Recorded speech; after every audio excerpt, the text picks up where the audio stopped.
live. 7:09, a little bit late. I spent a lot of time trying to find that photo that I have up for the thumbnail. You guys can see that that's my 5-liter Mustang. I don't think it looks exactly like that now. I think that photo had the Mustang Dynamic stuff on it, so that's where I was working long ago. Let me make sure. Let's see here. Yep, that Mustang Dynamics. That was eventually covered by Kaufman Racing, but you can see it has if you look really closely down at the bottom, it has the SSGT, which I originally bought this car to go showroom stock racing because that's what I decided I was going to do. I was going to be a race car driver. And it was a lot of fun showroom stock racing, although it was difficult to in the Mustang, even though it was lighter, it was difficult to beat the 1LE Camaros. That was just the brakes on the Mustang had plenty of power and actually handled fairly decently too, but the brakes were kind of the limiting factor. This is after it had the Vortex supercharger and stuff on it. Let's see here. Oh, yeah, it still had the HO intake manifold on there. This might have even been, was this before the, this might have even been before the Vortex was on it. Man, it's got a lot of stickers. That's how you know it's a race car. It's because it's got a lot of cool stickers on it, right? That's what makes it fast. If you'll notice, it has the Celine coupe like aerodynamic package on it. It has the front spoiler on it. You can see the wing in the back, and then it has the side skirts on it. It was I still have this car, and this was a 1988. I got it in November of '97. You can see off to the side there, my buddy Bernie and Jimmy. You can't see, he's right behind him. And if you look way back in the distance there is a very nice 1971 240Z, which I also own that now. it was traded around the family of Jimmy and Bernie and my buddies. And so that's back out. That might have been, I think that was actually at the very first Silver State. It was either the first or the second one. I think it might have been the second one. So that was way back. But that car was a lot of fun. And so what I need to do is it's actually sitting out in Roswell, New Mexico right now. And I need to go get it. It's been there for ages and ages. I don't even know how long. I need to go back and think about, I'm thinking it's probably, I don't know, 2003 or 4 that it was put out there. It's been a while. So it's been sitting for a long time. But it needs to be resurrected. It had no motor in it when it went out there. It's got all the suspension and brakes and it's got a cage in it. And when I say cage, it has a cage that we did so that I could showroom stock race it. So it had an SECA legal showroom stock cage in it, which is not what I should have had in there, given how fast we went with the car, because I went almost 200 in it. I think we got clocked at 193 or 4 or something miles an hour when we had the blower on it, when we had the R trim on it, which it was too much for it was too much for the tuning that we had on that combination, because the R trim at 10 pounds was making a lot of power, and I ended up blowing the motor up. That's the first time that I ever hurt that motor, and the first time that car didn't finish the race. And that includes running it with a supercharger on it, with a Vortex on it. We were only running 7 or 8 pounds with the B trim on it. Started with an A trim and then the B trim, we upgraded it.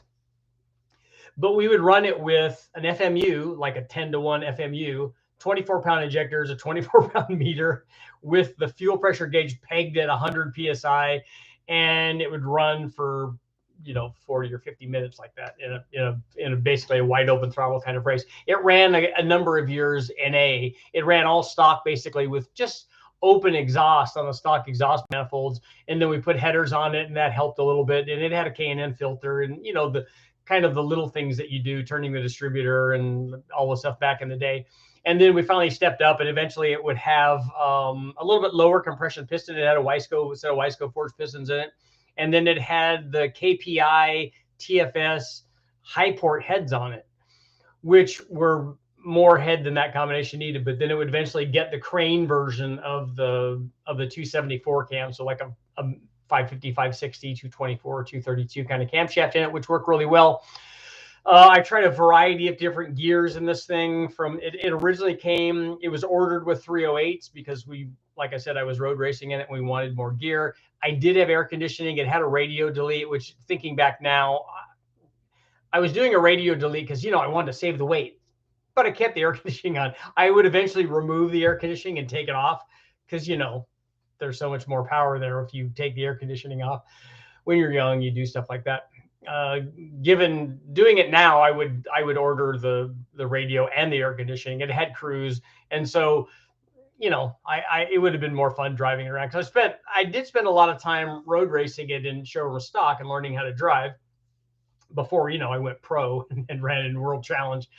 But that car would eventually go really fast. We tried all kinds of different suspension stuff on it.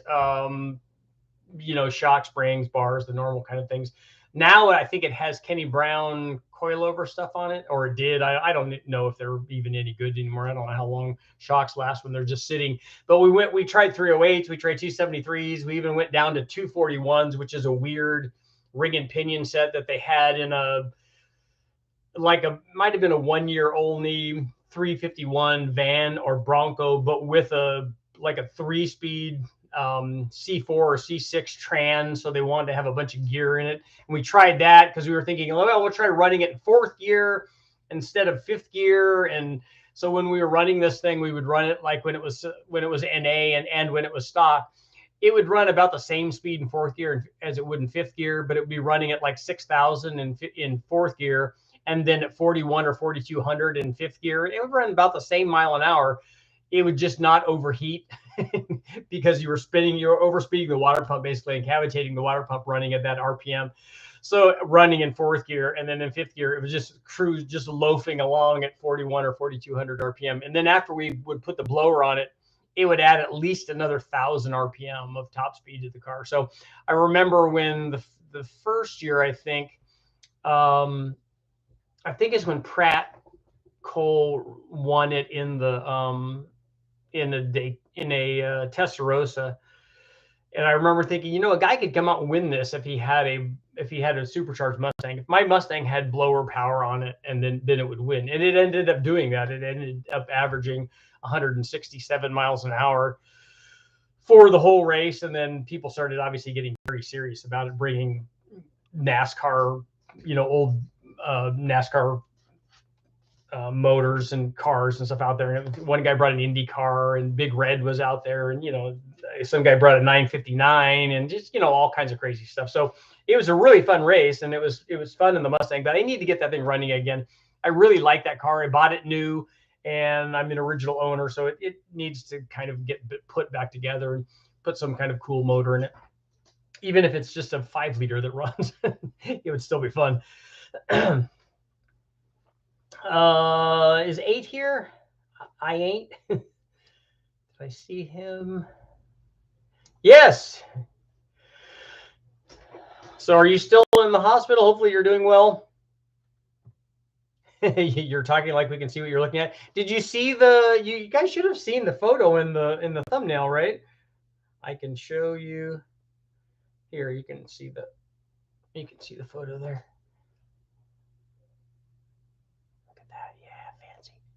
So that's not. Oh, it's because it's not focused. I don't have autofocus on it. Yeah, wah, wah, wah. It's been so long since I saw this motor with the factory HO intake manifold. It's been a long time since I've seen a factory HO motor with a factory intake manifold on. We have a couple of those manifolds at West Tech that are just, the manifolds are just sitting around, but having a complete motor all ready to go. I get to see when I go to Mark Sanchez's house, and he's got a couple of them there, but you just don't see a lot of them driving around. Richard, I ran a stock computer. I ran a stock A9L. As a matter of fact, until way late, I never ran any kind of reprogrammed like chip in the computer. Eventually, I got together with Kenny Bell, and he would do programs. The chips would just plug into the back of the A9L computer. But before that, it was all turning distributor, adjusting the adjustable fuel pressure regulator, and a lot with the mass air meter calibrated for the injector size that you want. So we went to a 24-pound meter and 24-pound injectors, and then 30s. I think we eventually went to 36s, and that combination actually worked out very well. And we also ran, one of the things I had that was very cool, and I thought it was like leading edge technology, was the crane interceptor, if you guys are familiar with that. So it allows you, it's an adapter, basically allows you to plug in between the harness and the ECU. And the interceptor basically, like the name implies, it intercepts the signal. I think the output signal from the computer intercepts that and alters it, so that then you could go in and change. We could make it richer or make it leaner, and so I could play with it while we were driving, while we were on the dynos and stuff. Because for a long time I never dynoed the car. I remember talking to guys at FOF Racing Engines down there in Huntington Beach. I talked him into letting me use his Hariba air fuel meter, and we took it out and we're making, passes on the street to see if the tune was okay. And because we did get one of those little BZ meters, the ones with the little LEDs on it that tell you rich or lean, except it's running off a factory O2 sensor. But actually, as it turned out, it was fairly accurate. It's fairly compatible. It's not giving you an actual number, but we would just correlate how many reds and how many greens and how many yellows were wherever the air fuel was. And so we wrote all that down. So, okay, way out here is 9-1, and way out here is 15-1, and right in here is, 11-1 or whatever. And so once we got that, it actually worked out fairly well. Working on 317 heads while listening. Ugly Betty's getting 317s. Nice.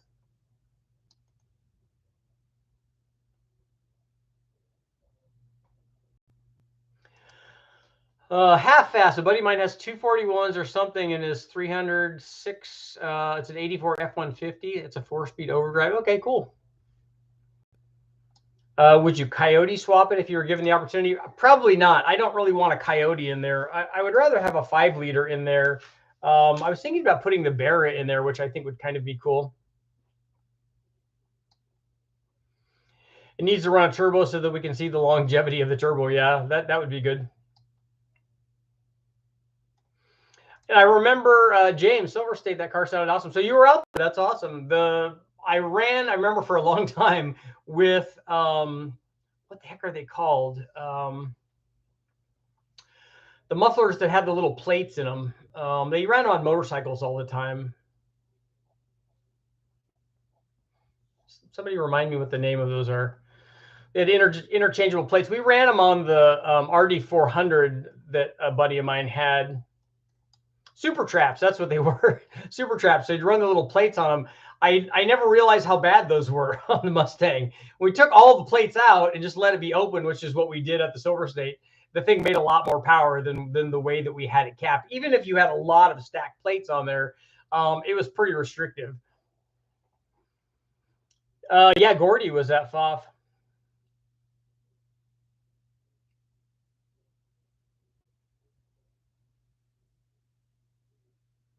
I have the ultimate engine recipe for you to test out.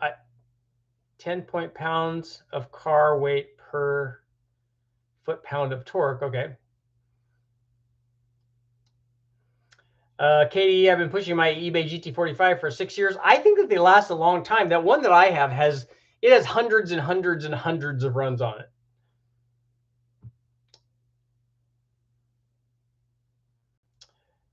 So Punk wants to know, has anyone done the 6-liter LS2 Gen 4 swap? If so, were you able to find a standalone harness that supports the 4L70 trans? I'm the wrong guy to ask about that, but if you guys know, please let him know. Richard, what do you think about the Ford Alphabet cams? Are they outdated by today's technology? I'm about to do a test to demonstrate what their worth is. I'm doing a thing for the guys at Summit Racing, and we're going to test a few of the original Alphabet cams, and we're going to compare them to the new Alphabet Plus cams that Summit now offers for the 5-liter. And I have a couple of ringers that I might throw in there. Mark Sanchez has some of the grinds that they used to offer at Kaufman Products. And so I'd kind of like to see what those do. And then obviously we want to throw in the 274 cam and kind of see where they are.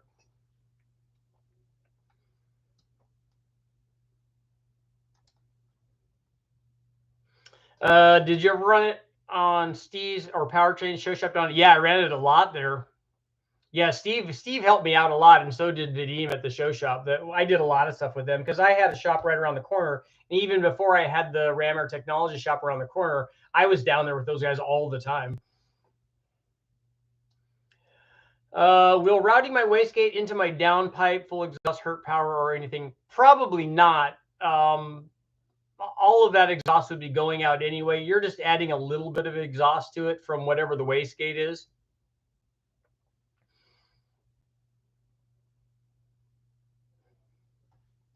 Super Traps. Yeah, everyone's got the Super Trap name. Pratt. Let's see. I remember those days. Was Pratt that Testarossa that killed his wife? No, Pratt Cole is a real driver. He's won many SCCA championships. I remember him racing. He raced Miatas and all kinds of stuff back then, and he was a heck of a driver. But he did it earlier. The Barchies, I think, were the guys that you're thinking of in the Testarossa. Yeah, they blew a tire out because they back then they had VR rated tires on that Testarossa because that's what it came with. And so they argued with the tech people that they should be allowed to run in this unlimited class because this is a tire that it came with, and Ferrari knows more than them and all this stuff. And so they fought. So this guy, so that he could run this car, I want to run my car in this thing. And they ended up blowing a tire. Now, you don't know if those are exactly correlated, but and then from there, I think that the wife was killed, unfortunately, and I think her family ended up suing everybody, and it was just a bad deal.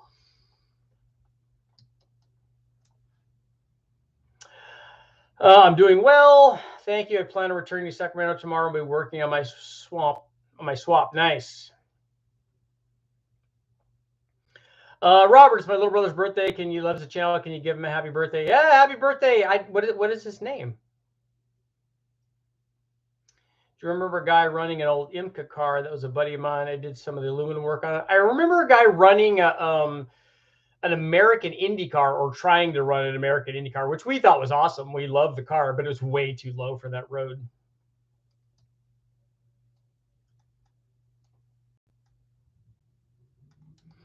I would like to find a GT45 in a lighter weight. Those are about 2 times heavier than the one I use now. There is a big difference in weight between the turbos. And actually, some of the turbos, when you go to pick them up, they weigh a lot. So I can, everybody says, oh, blowers are super heavy. And if you go lift up a 671 or something, which I've put those on motors before up on the dyno. And the hard thing is I can carry it, but then to have to step up on the edge of the dyno and then get it up on the thing, sometimes where the motor is positioned and how high it is and stuff, and where you have to lift it, it's a hefty chunk. But a big turbo is also pretty heavy.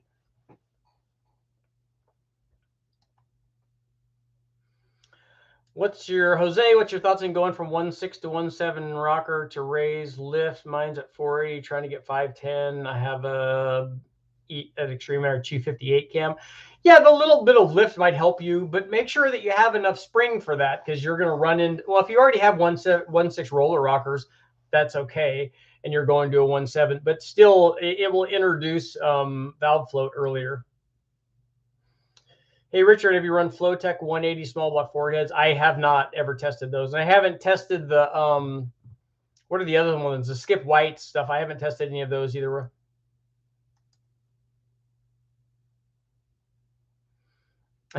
James, one of my favorite things no one knows about you. You basically introduced Honda to America with the B16 Del Sol. I did a lot of stuff. I mean, that was back in the S100 days that I did stuff with Doug.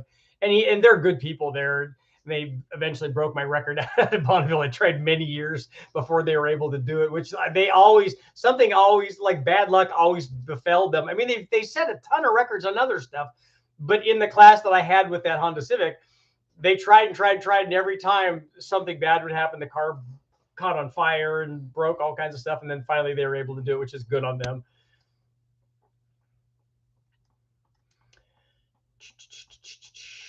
I'm curious how well they'll do with my stock bottom end 351 and 274 cam. I make sure that you check piston to valve clearance on that. I think it will be okay, but those heads have to be a lot better than the thing that's nice about a small block Ford, whether it's a 351 or 302, is that there's nowhere to go but up from what a stock head is. So everything that I've ever tested has been better. A GT40 head is a lot better than a stock one. And then the GT40Xs and the RPMs and the AFRs and triples and all of those are a lot better than a factory head. So I would imagine that these would be too. Do you know if an AFR 165 could fit a 3.8 bore small block? I'd like to build a modern 260. I don't know. I honestly don't remember measuring what the inside diameter of the chamber is, and then what the distance from the edge of the valve to the edge of the valve is. One thing you could do, and this is done all the time, is that you can notch the bore. I mean, take a look at a 396 big block Chevy. It has a notched bore because they use the same head on the 396, which is a relatively smaller bore than they do on a 427 or 454. And they notch it for valve clearance. Lots of other guys do that. I've seen Dulcich do that on 318s.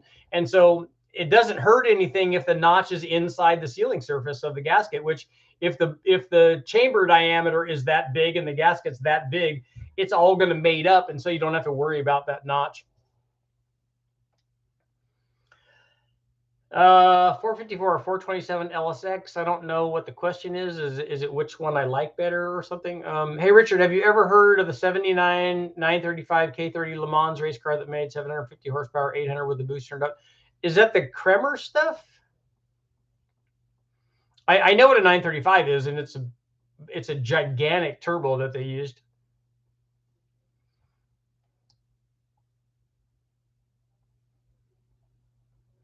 My S480 is easily 45 pounds. I can believe that. I remember getting a medium frame turbo, which I think the one that we had was an 88 millimeter, and it was pretty hefty.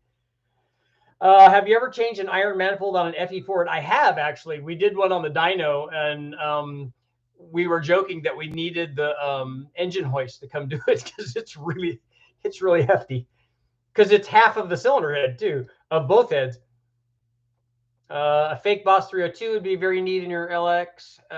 See how those heads like supercharger. The Cleveland head likes supercharging and turbocharging just like every other head.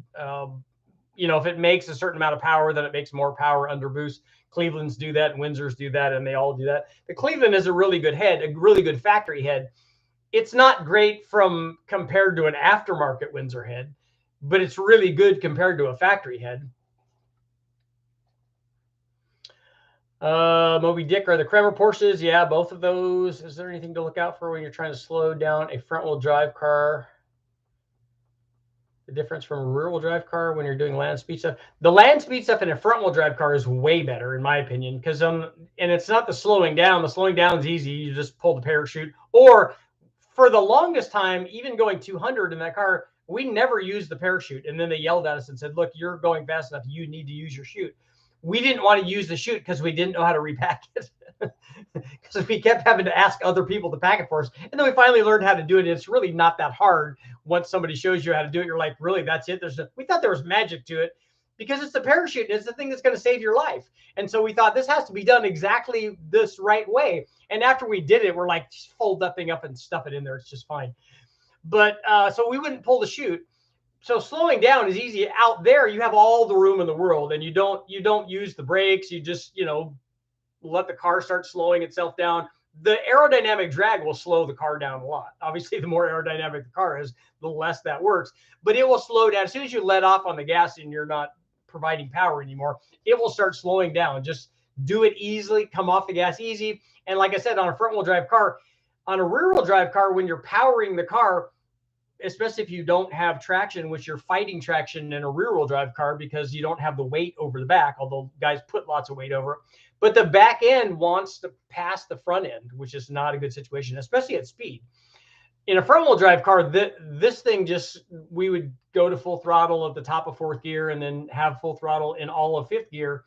And the back end is just along for the ride. The front end has the weight, has the engine over it, has it's one-wheel drive because it's not even a limited slip diff, and it would just track nice and straight. The back is like, okay, we're back here doing our thing. It's all good.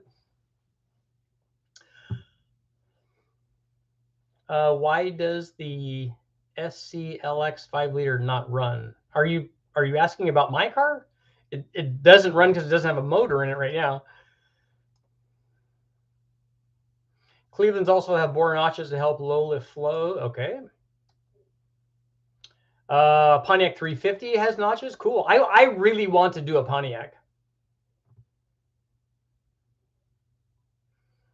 I like all of those 935 Porsches. The thing that I like about I've read, I have lots of books on Porsches because I loved turbo stuff. When I was growing up and I was in high school, I wanted to come back to my 10-year reunion with my buddy, and both of us have turbo Porsches so that we could race. And then, you know, because if you had a turbo Porsche, then you could get chicks.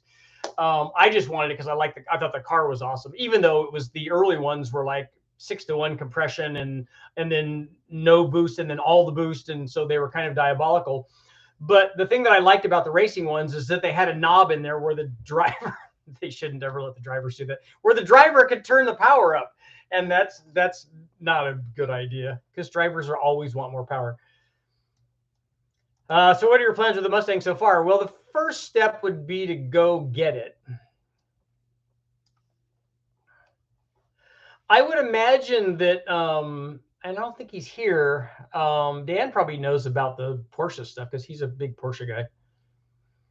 What's your input on 671 blowers? I don't know what you're asking. You got to be specific about what you're asking. If it's a generic thing, do they work? Yes, they spin and they add airflow and then they make boost and they look cool doing it. So that's part of the thing. A 671 blower is not what I would choose to go road racing or to make lots of power per pound of boost. It makes a stance and it's a presence kind of thing. So it depends on what you're trying to do.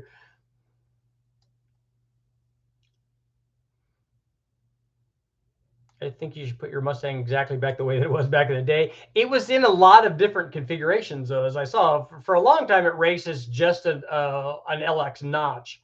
And then I put the Celine stuff on it.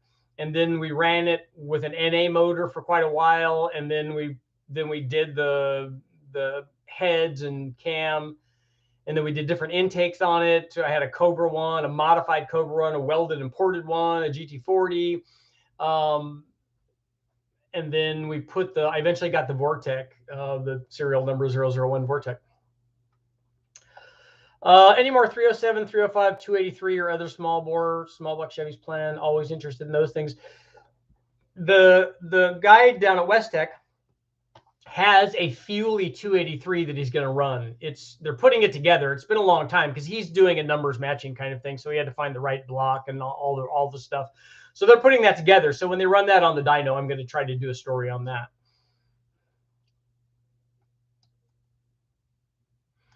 I have a Wyden 49 Chevy Fleetline. I'm thinking about a mid-engine Bonneville car.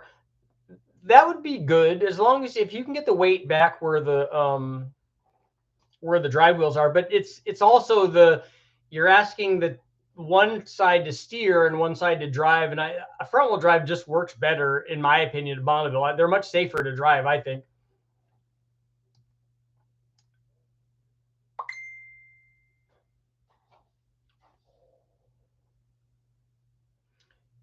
Yeah, the 5-liter is a 5-liter LX.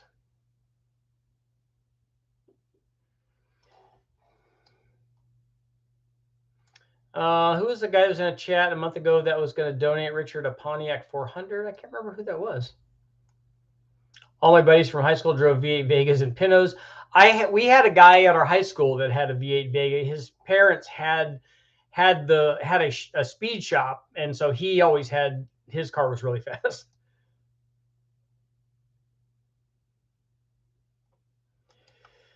Christopher, I'm thinking about running a GT40P top end with an Extreme Energy 264 or 274. Which one do you suggest? Would you need a stall converter with either one? I think you would need a stall converter if you have an automatic with a 274 cam. You might with a 264. I don't know what gear you have and stuff, but Katie, you have a 389 and a 400 Pontiac. Where are those at? Here, send me an email so I don't forget. Otherwise, I will forget. The ideal situation for me, and I was going to start looking when I go back down to West Tech, I was going to look in some of the wrecking yards to see if I could find any sort of like full-size kind of Pontiac. I don't care what it is. It could be a 326, a 350, 389, a 400, a 421, 455, whatever. I don't care what it is. I have an early Pontiac. I have a 347, but the bell housing is different, the flywheel's different, and it's really kind of problematic. My buddy Bob sent me over information on a bell housing, a 4-speed bell housing that we might be able to buy to run that thing. But that doesn't share a lot of stuff with these later Pontiacs. The heads are different and the intakes are different and stuff. So it's real specific. I would like to make a tri-power out of that one because the 347 was available from the factory with a tri-power. So that would kind of be cool. But I wouldn't go hog wild on that motor because I would rather do a modern Pontiac like a 389 or a 400. And I have a couple of Pontiacs that I'm going to be covering, but I'm not going to be building them. My buddy Andy is going to be doing that.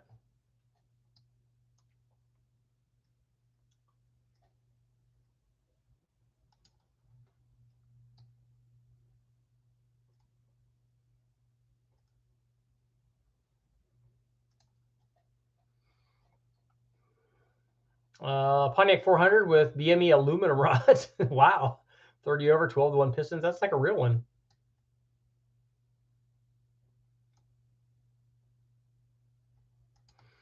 Does it take more power to spin an 871 slower versus a 671 faster? I don't know the answer to that. I don't know. I'd have to look and see what the flow rates of both of those were at whatever speed you're trying to spin them.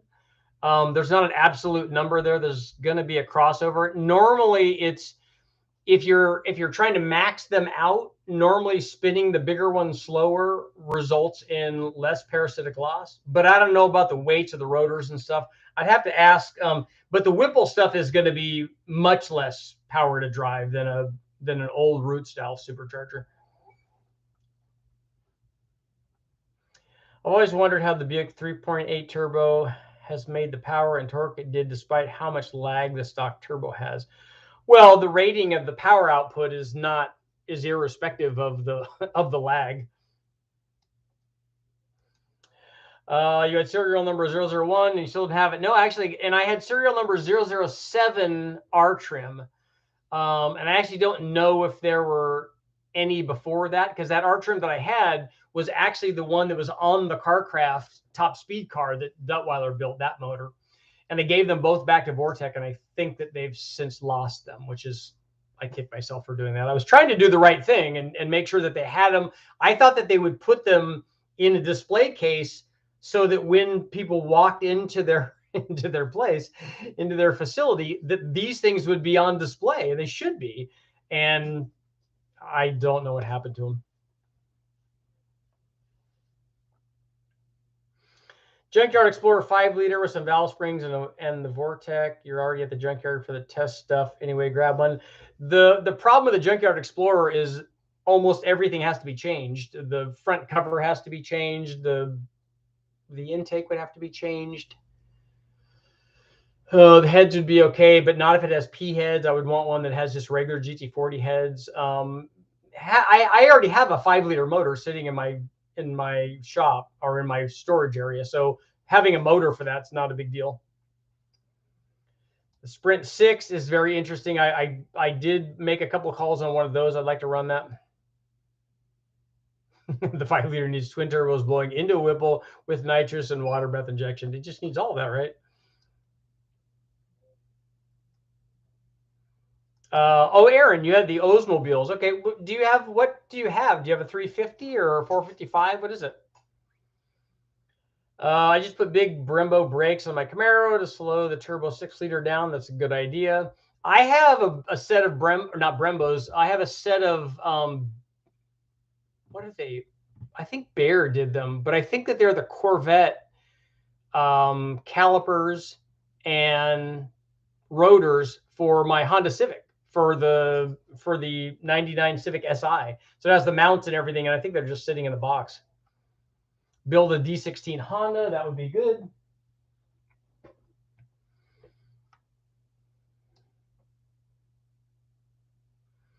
Yes, David Vizard has the new 2.2 video up that has the initial flow of the 2.2 early bathtub head. So if you guys haven't seen that, go check out David Vizard. You guys should all know about David anyway. So if you haven't, go check out his channel because he's got the first part of it up. I'm anxious to see what he does and what kind of flow numbers, what the thing turns out to be once they're ported. I'll loan the Oldsmobile with all my stuff. I really appreciate that, but I would rather have the motor be mine. I would even rather buy it just so that if something happens to it, that I don't feel bad. Richard, you mentioned high school a couple of times. Where did you go? In Northern California. There are minimum modifications you would make, Richard, to a turbocharger Fox body, but your Fox body if it was.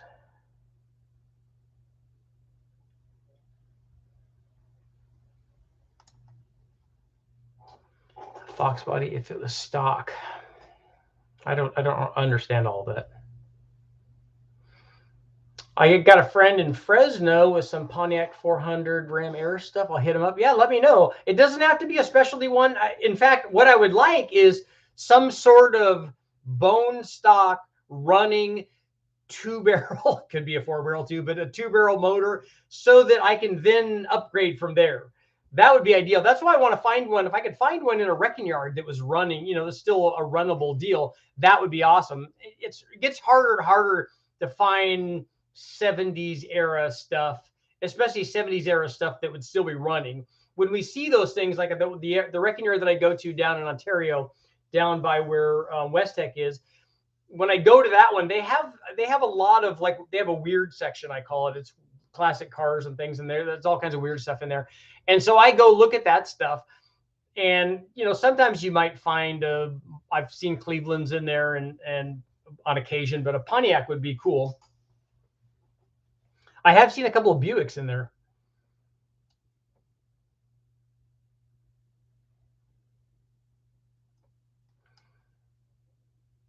Oh, maybe talk to the guy that does Junkyard Gold. That's Steve Magnante. He's a really sharp guy. I like Steve. I think I've only ever talked to him in person a couple of times, but it would be good to find some Pontiac stuff. Yeah, the Le Mans stuff, they did weld the heads, weld the jugs and stuff together.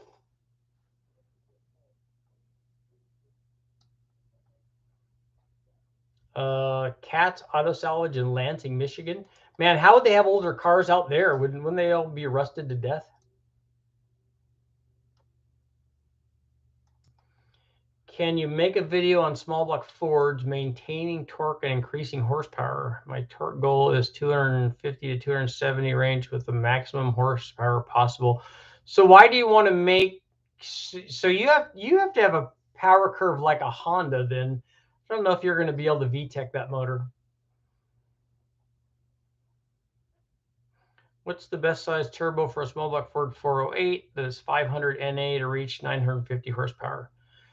You're going to need 14 pounds or thereabouts if everything's right. I'm hoping you're not trying to do that on pump gas, and you need an S475 or an S480 or a BS Racing 7875 Gen 2. All of those turbos are right in that wheelhouse.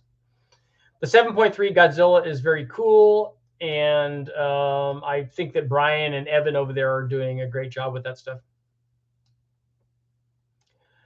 What did you like better, the welded and ported intake or tubular GT40? What intake did you end up with?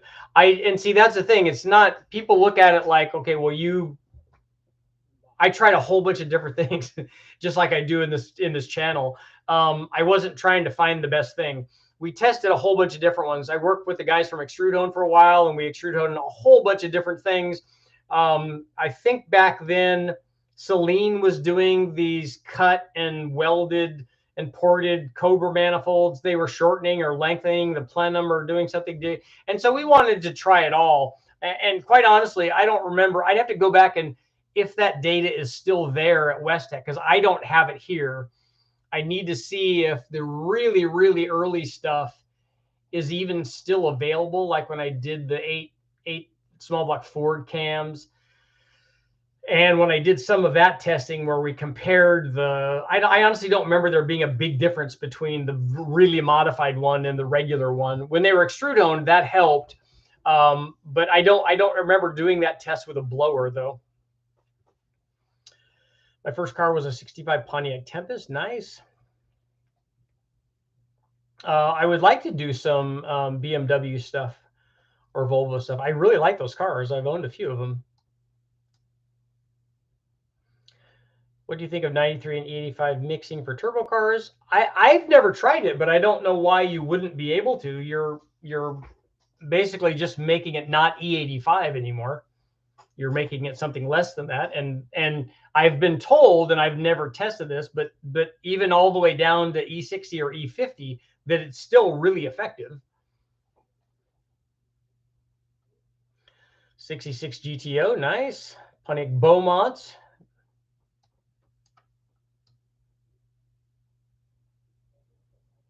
Loch Ness is out.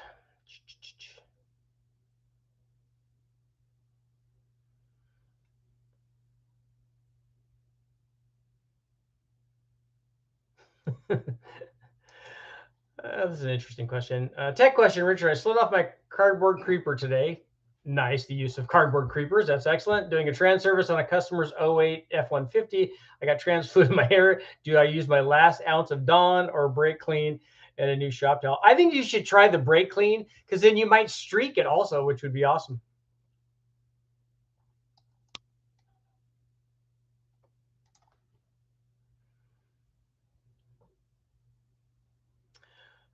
Favorite weird engine that you like? Vinny likes the Subaru Boxers. I've never tested one of those on the dyno.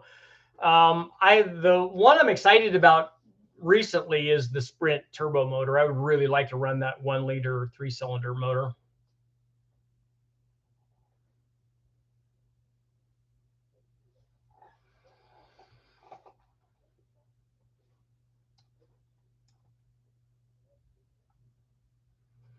I'm just going back and reading some of the ones that I missed when I was monologuing.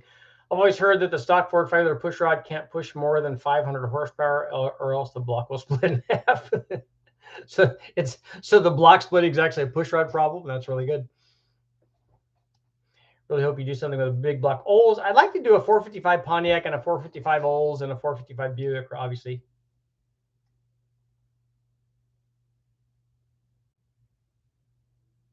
Put the 3800 in the Fox body.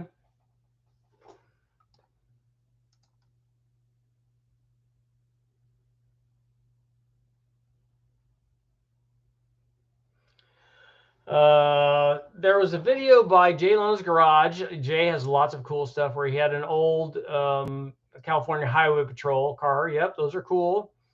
And they interviewed the patrolman and said the CH cars back then would run 160, 180 miles an hour. Not anywhere near that. I know how fast they would go because my car was essentially that car. And actually the CHP cars, the Mustang wasn't anywhere near the fastest CHP car that they ever had. The Camaro was actually faster than it. It was much more aerodynamic. And when they put the lights on the CHP cars, it would really slow them down. So a stock Mustang was 142 mile an hour car or so.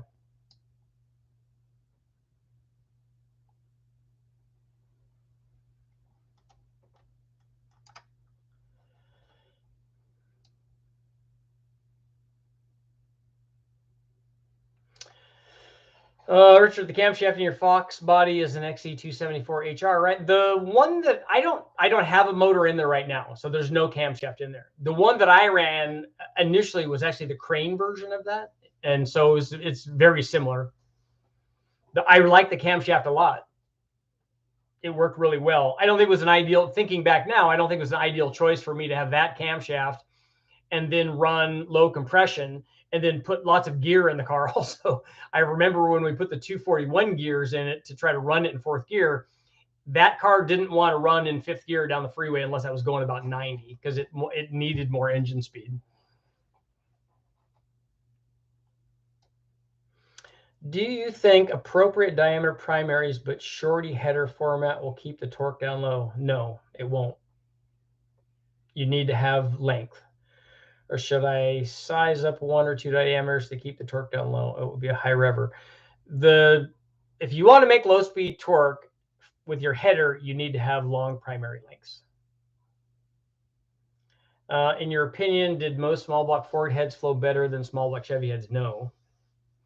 No, if you look at a Fuley head and a 351 Windsor head, it's not even close. Like a 5-liter Ford head flows 165, and a Fuley head can flow 200 or more, and then the Vortec head flows even more than that. Ford never had a Windsor head that flowed as well as a Vortec head because they didn't continue to develop that. The Vortec was much later than they were doing any development on the Windsor. A Cleveland head flows more than any factory small block head.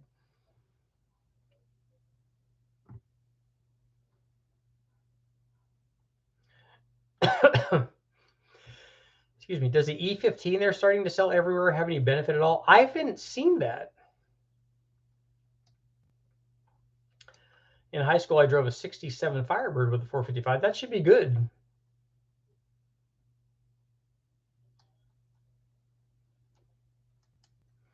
Have you seen the Omega 1? Oh, is that from Galaxy Quest? Engine designed by Astron Aerospace, supposedly 35 pounds and 160 foot-pound or 160 horsepower and torque. That would be good. I haven't seen that. I'll have to look that up. Is that the one that they were asking the guy from McLaren about? How about doing a 3.8 liter Jaguar XJ6? It is a really good looking engine. I think it's going to be a little hard to find, but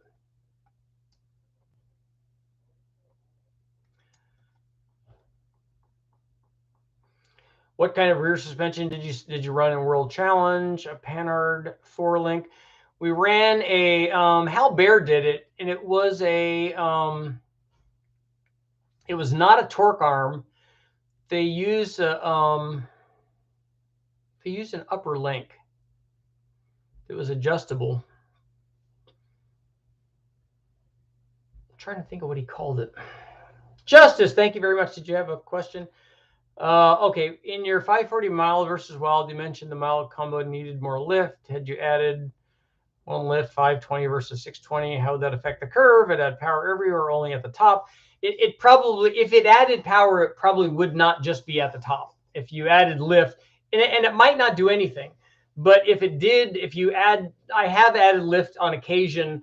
Like I had a custom cam done one time for a boat motor that I was putting together, and we did add lift, and it improved power everywhere. Not a ton, but by some. Lift is not usually RPM specific. Just saw an ad for a 79 Monte Carlo. What the heck is a 4.4 liter V8? I don't know what size is that. Chevy made some 265 stuff that I thought was the smallest one. I've never heard of it. Maybe they labeled that wrong. It might be a 4.3 liter would be 4.4 clear.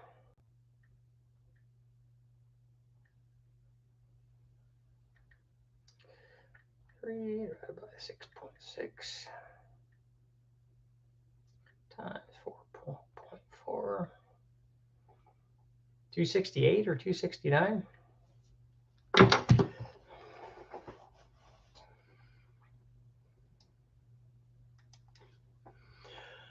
Caleb, you had fun with your 3-cylinder Sprint, though it only ran two of the three. So it was a 3-2-1 kind of fuel saver.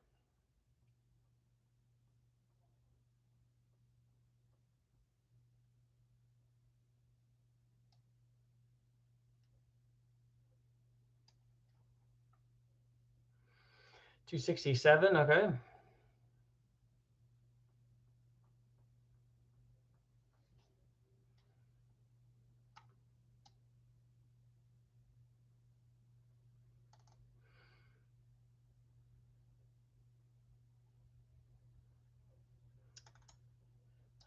What's the cylinder head notching that you were talking about?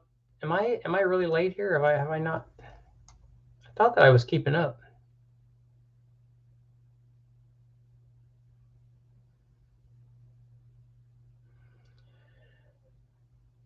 I don't know your budget, but the complete 1972 Pontiac Bonneville 400 right now on Phoenix Craigslist. See, I'll have to take a look.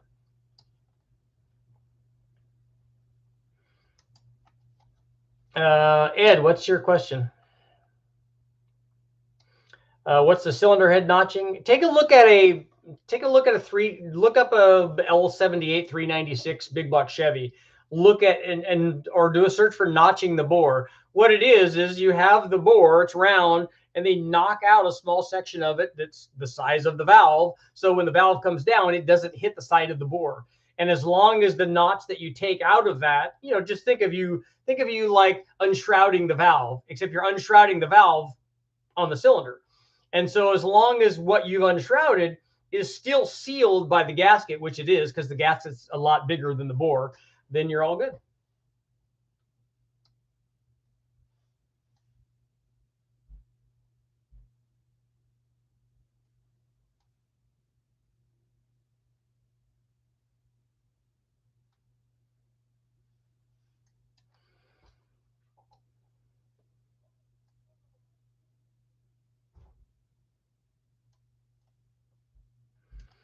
There are formulas for calculating runner length, but the problem is most of the calculations I've seen are for single cylinder engines, and it's not an ideal calculation.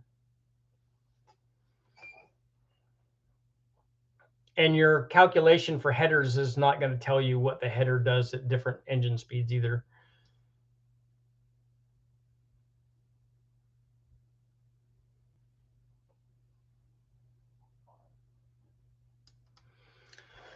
My dad had the Sprint engine. The Sprint engine's cool. I would like to have one of the Pontiac 6-cylinders.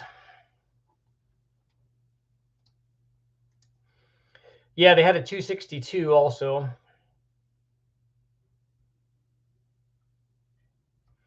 Have you messed around with any 2 ZZGE engines, the Celica GTS, the Pontiac Vibe, and Lotus Elise? No, but I really like Lotus Elises, though, if that counts.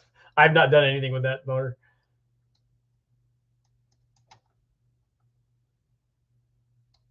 Yeah, the 75 Monzas had those. Notching the bore won't damage the rings because you're not notching it down deep enough where the ring intersects it. How long have you owned your GLH? Not very long, less than a year.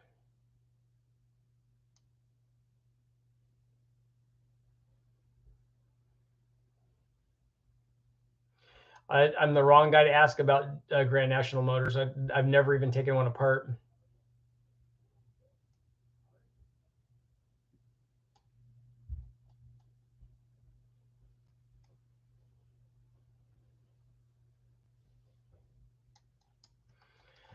Richard, what power output is an old Vortec S trim capable of? It should easily be 600 or 700 anyway, and it might be a little more than that.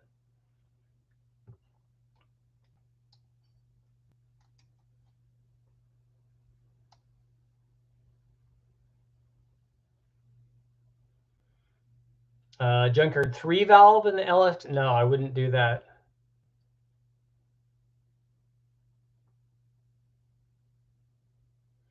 I have a 5-liter small block Ford Miata. Oh, cool. Monster Miata with a T5 trans, 7.5 Thunderbird limited slip, 327. Stock motor, but sorted chassis. That's the important thing. When we were sorting the chassis on our Mustang on the World Challenge car, we put a stockish motor in there because it didn't make any difference what we were doing on the straightaways. We wanted to make sure that the thing would go out and cycle around and we could get the thing to handle right. And then we could, we can always put more motor in it. So that was actually a really good idea to save the race motor, our race motor.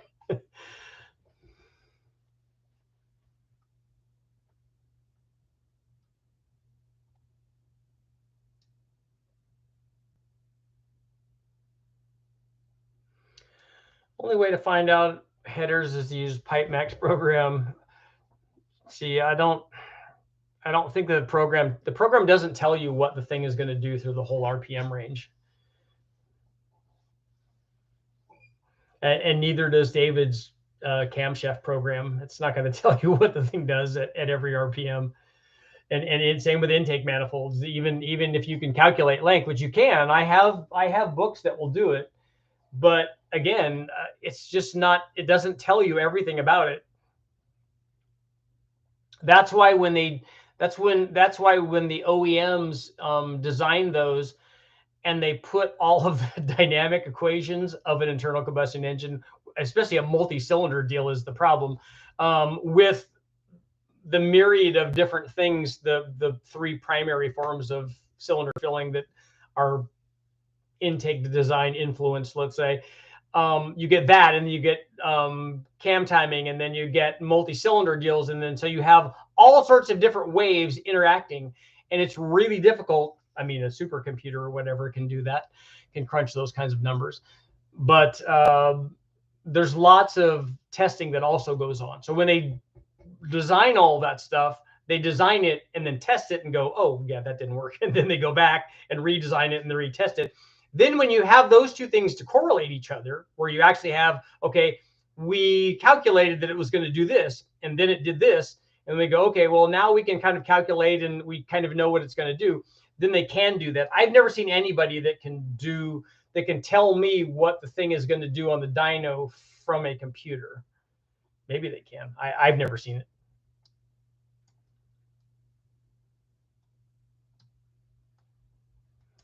I've driven 5-liter Miatas. Drove one out of the Silver State, a monster Miata. It was kind of fun.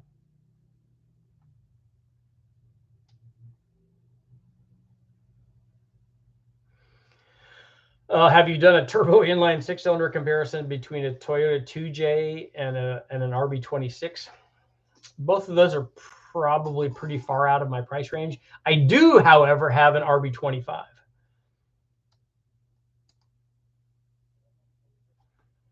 Carcraft Real Street Eliminator 1 champion. Nice. I was in Real Street Eliminators too. And in the Foxtrot. I wish I could forget that Ford ever made much engines. It's a little harsh.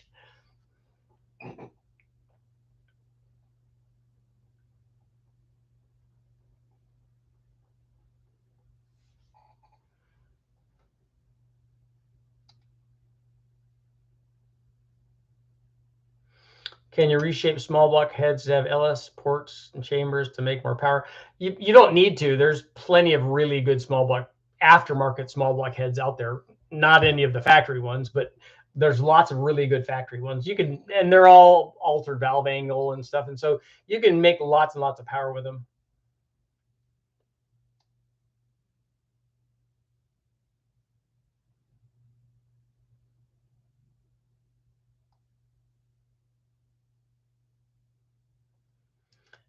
Did you notice if the aluminum block 5.3 runs cooler at the same cast iron blocks? Makes me wonder how they impact things. I don't know. We can't really tell that on the dyno because we have a never-ending supply of cold water. But one thing I can tell you is that they hold a much different amount of water. The iron blocks hold more water than the aluminum blocks do. And that's obviously a reflection of heat dissipation.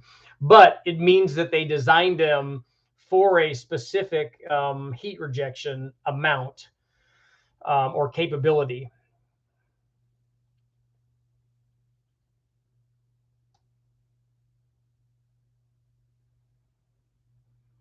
A 390 FE in a Fox, that would be an interesting one.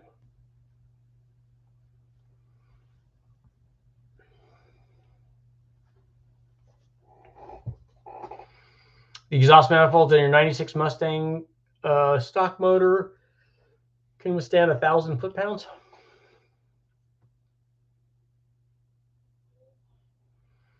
Richard, can you do a video on preparing a Junkyard LS for dyno testing? There's not much preparation. We take it from the junkyard. Westech usually makes me clean it off, and then we put it up there. Because I don't put ring gap in everything that we do. Most of them, or the ones that don't get boost, we don't do that. Weren't you the first winner? I actually didn't win Real Street Eliminators. I think that I'm thinking that I have a plaque from them. I can't remember That's when they actually asked me to start writing for them. I can't remember if I won or not. I didn't think that I did. I remember I was most excited because we were checking fuel mileage. So we went out and drove around, did all the things that we did. And then we went to the gas station and filled it up. And everyone was trying to figure out a way to put as little gas in their thing as they could, because that would give them a better score. That means that they use much less fuel. I was filling mine up and topping it off and shaking the hose and doing everything I could, because for me, it was just free gas. I didn't care about a trophy or anything. Will the Gen 3 LS engine ever get boring to test? No, I just tested a brand new, brand new for me, an LS4 intake manifold that I'd never tested before. So there's always more stuff. I've seen the Engine Analyzer Pro stuff. That can be good stuff to show you trends, but again, it doesn't take you to the track and do what it does at the track, and doesn't do what it does on the dyno. Is there any performance advantage to having an expansion chamber? I don't think so. You don't get a tuning wave like you do on a two-stroke.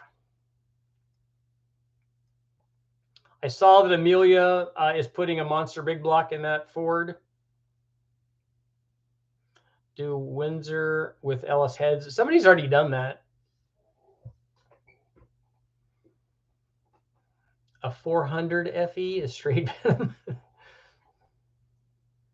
Mark, thank you very much. The FE that I'd like to do is they made like a 406, I think, and that's different than a 428 and a 427, and you don't hear much about that. I would kind of like to do that.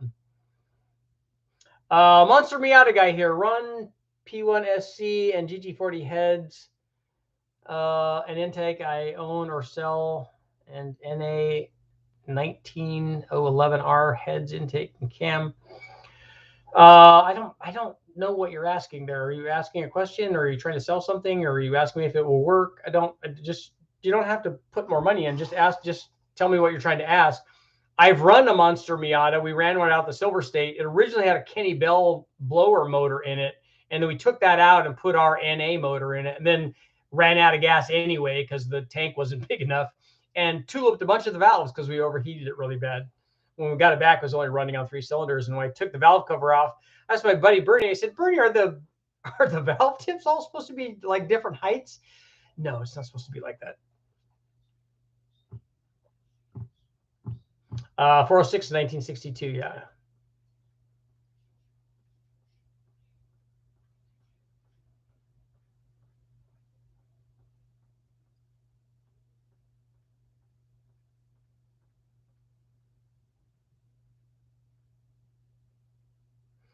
LS heads on the Ford 300. Yeah, guys have done different versions of that because they've done Cleveland ones too.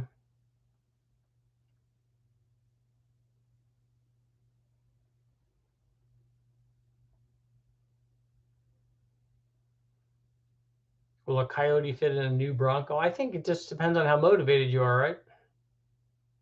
And a 410 FE, that's right. 410.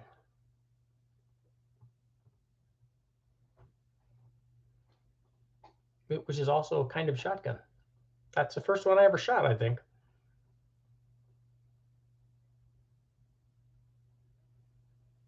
Yeah, it'd be like finding a Z11. Yes, that would be pretty rare. Yeah, W427. Those are all over the place, right? They did have a 410 MEL. Did your Civic have a stock transmission? Yes, it did. The transmission that we had in it was from it was a hydraulic trans. It was from an LS, so it was not the 440 final drive and not the 426 final drive, because I had a final drive made for it.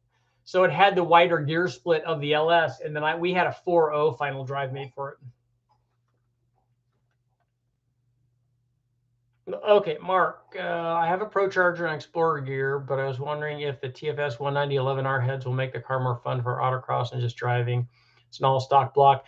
Yeah, the 190 head's really good. The 11R heads are really good. Make sure that you have piston to valve clearance for that with a stock piston. You might need to notch it, but you could do that with a Dremel. I mean, it's not really that hard. But make sure that that fits. But those are really good heads. I think I've run the 170s. I don't know if I've run the 190s. I think I've run the 170s and the 205s.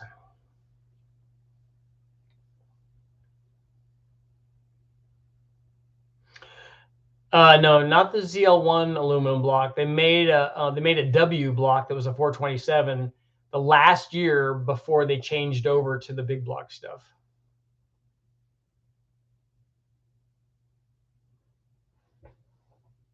Oh, so a 22 over 410. Yeah, that's a good combination.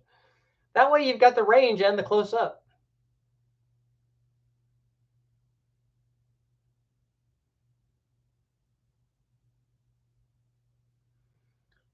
Daily driver with an auto trans, I think I'd pick the smaller camshaft. Booster NA, what's more fun? Well, boost is NA plus boost. Then the mystery motor, that's right. The 90s Vet was an LT5. It was a ZR1 motor. It was the 4-cam Lotus motor. Westech has one of those.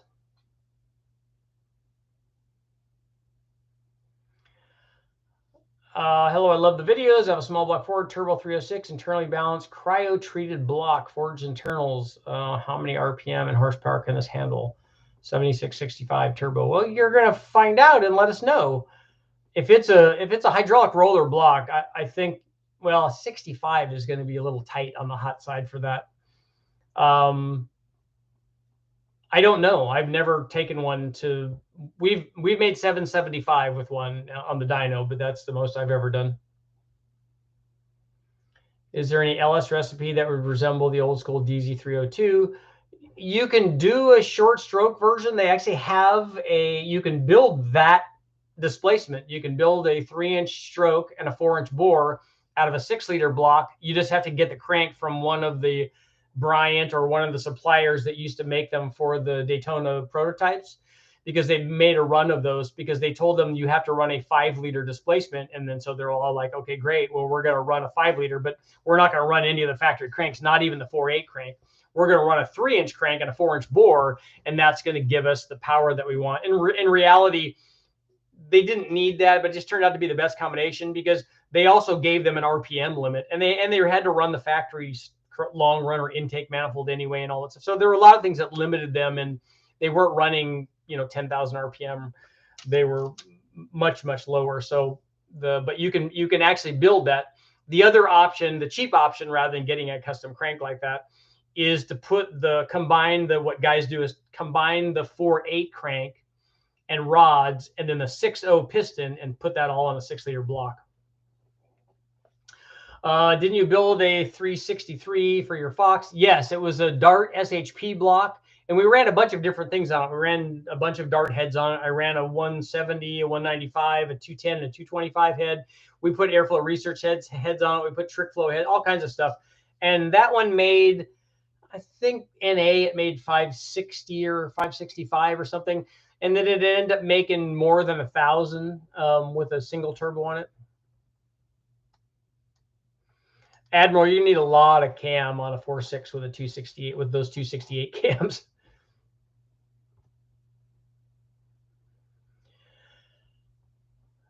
Would you sell a Pro Charger to fund great NA heads? I think you'd be much better off with boost and medium good heads. Please keep your Fox Ford powered. Okay.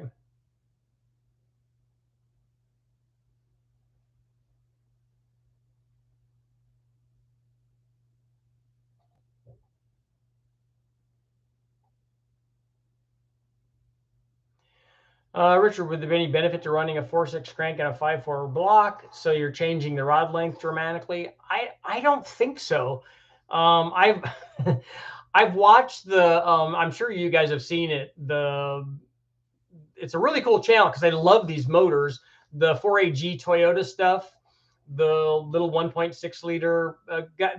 the guys down at West Tech, Eric has a bunch of guys come in that have these motors, and they have the stack injection on them. I think that they're awesome. I loved them when they were doing Toyota Atlantic, and I love that.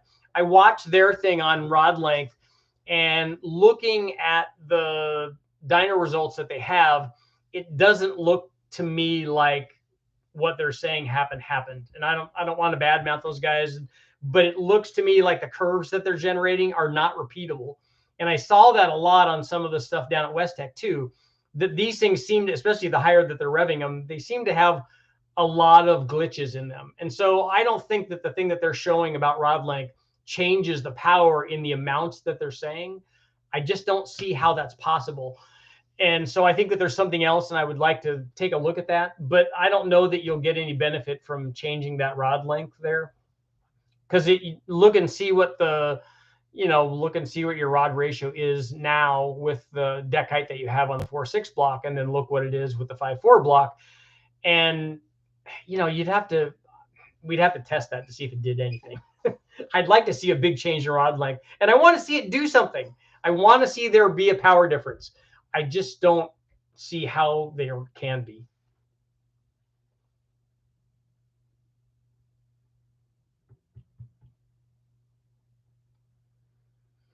A 300 inline 6-cylinder in the Fox Mustang would probably be not something I would be interested in.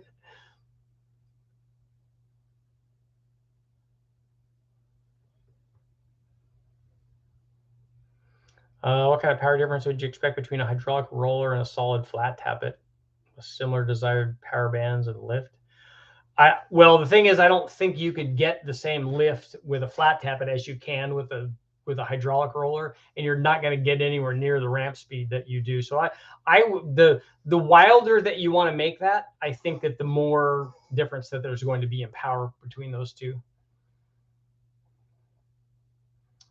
Of a 99 Nissan SUV with a 3.3 liter without having to remove and machine the heads. Okay. Will installing new injectors improve power enough to make it cost effective?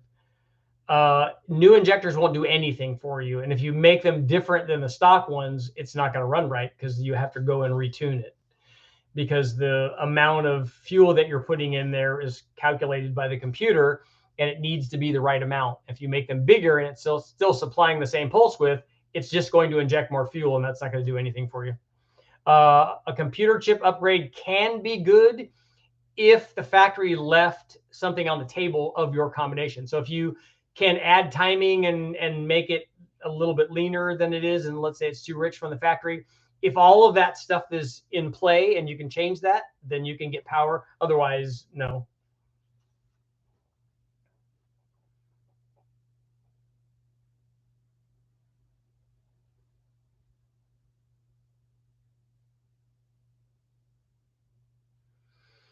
Dean, I've shown many times the rod ratio improvement versus power increases within the 1.5 to 2.02. You have shown that many times?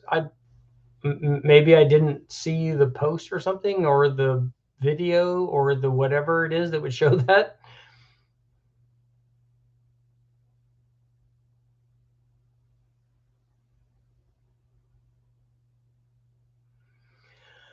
When I was building at Cobras at LVMS, we put 500 cubic inch Dove all aluminum motors in. That's okay. You got my attention there. IR EFI, they made 720. That's pretty stout.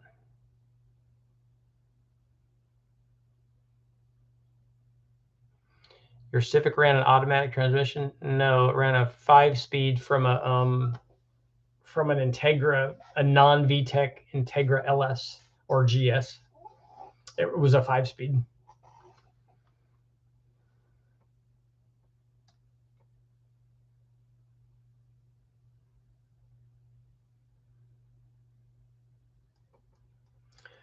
Mark, cam and valve springs, what I have, it is, if you're in NE and want to autocross a V8 Miata, you always have a seat. Thank you very much. Does the thing handle fairly well with that big motor in it?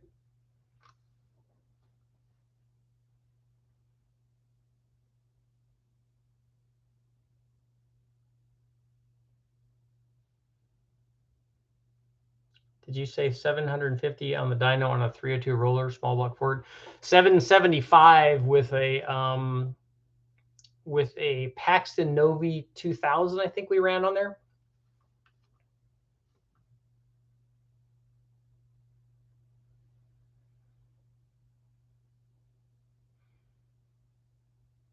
And why did you say hydraulic clutch system?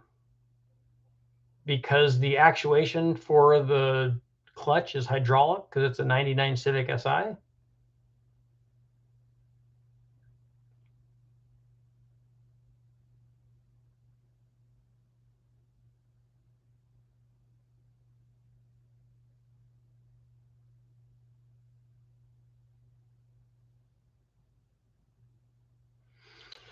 Yeah, you previously mentioned that LS intake adapters don't work. Is it because the restriction in the adapter head intake or the nature of the port shape, whatever error is doing in the transition? I don't have an answer to that. I just can tell you that when we dyno tested them, they didn't do anything. You're trying to make a dramatic change in port shape in a very short distance, and I don't think that the air likes doing that. I think it's less of a problem on the blower stuff because it has really short runners, and I think that works better when guys are putting these LSA blowers on the cathedral port stuff, which is fairly common. But on a long runner deal, it just doesn't work. Have you ever tested ITBs on a Toyota 4AGE? The guys at West Tech have run a lot of those on the chassis dyno. I've never run one of those motors on the engine dyno. Not that I can remember. There are a couple of guys that built those that did Atlantic motors way back, and I can't remember if I never ran any, but they may have run one there. But the guys ran them with different stack lengths and stuff on the chassis dyno.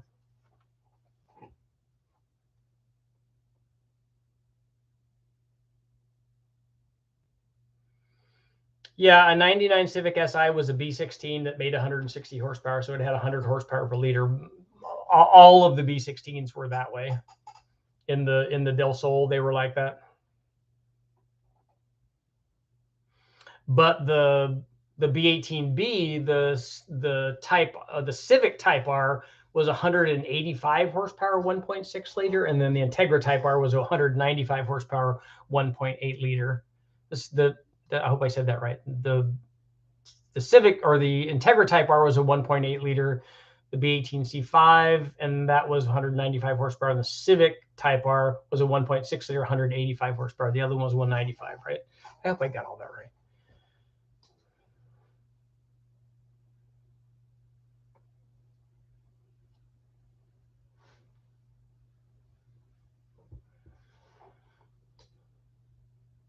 Yeah, we're in overtime, Tom. That's right. 2 more minutes.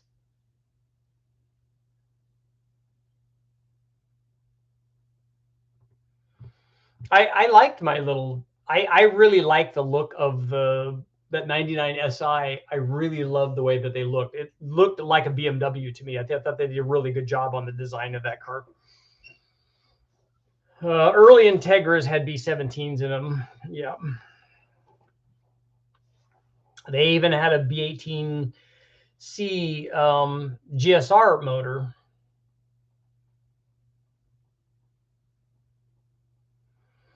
I spent the grand for scales, very, very important, and made string alignment setups nice. Compete for season for fun. When you have the car set up, and because we would scale the U.S. touring car, I had a Del Sol that we ran, and U.S. touring car the first year, and that car went on the scales all the time. Luckily, I could go over. My buddy Bernie was a crew chief for the guys over at Osco who did Porsches and various things. The run at Daytona and all over. And they were nice enough to feel sorry for me. And so we could put the car on the scales and then we could corner weigh it and adjust it. And the cool thing is that car would come off the trailer and it was ready to race. The only thing that we did usually was, the engine was dialed in because I spent a lot of time on a chassis dyno. Thank you again, Steve from Power Drain, for allowing me to beat that thing up on the engine dyno or on the chassis dyno and find out everything that I needed to find out to make that thing competitive. Because it took a lot, because the limitations, the rules were very strict, and so you couldn't do a lot of stuff, and they would tear the motors down at the end of the race. So they would pick something that they wanted to check, and if they said, hey, we want to check pistons, then you had to take the head off. They want to check a cam, whatever it is, they would check something.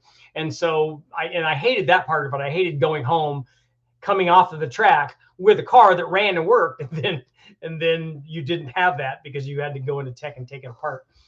But we spent a lot of time making sure that the car was right, both the engine and the chassis. And so when it came off the trailer, it was ready to go. And then we would usually just adjust tire pressures and we were good. When is the 2.5 pressure back on the dyno? It's never been on the dyno yet, so it wouldn't technically go back. The 2.5 hasn't even been taken apart yet.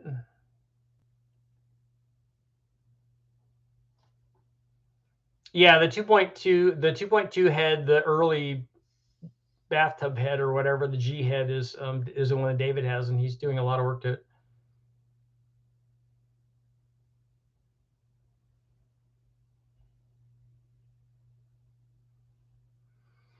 Zach, yours will be the last question for tonight. Will you ever do a test with a turbo motor versus like a rear-mounted turbo to see the difference in power and lag between both? Boom! I waved my magic wand. Your wish is granted. That video is actually already up. I already have remote turbo videos up, and it's a comparison between stuff that's not remote. So you all you have to do is go look on it's on an LS. So if you go to the LS, you can do a search for it, do remote turbos, or go to the playlist, the LS turbo nitrous blower playlist, and you'll find remote turbos. And we ran the twin turbos remote with remotes, really long ones. So we've exaggerated it, because that's the way to do it. Thank you guys all for showing up. I will. I've got a video going up on why I dislike reverse pattern cams.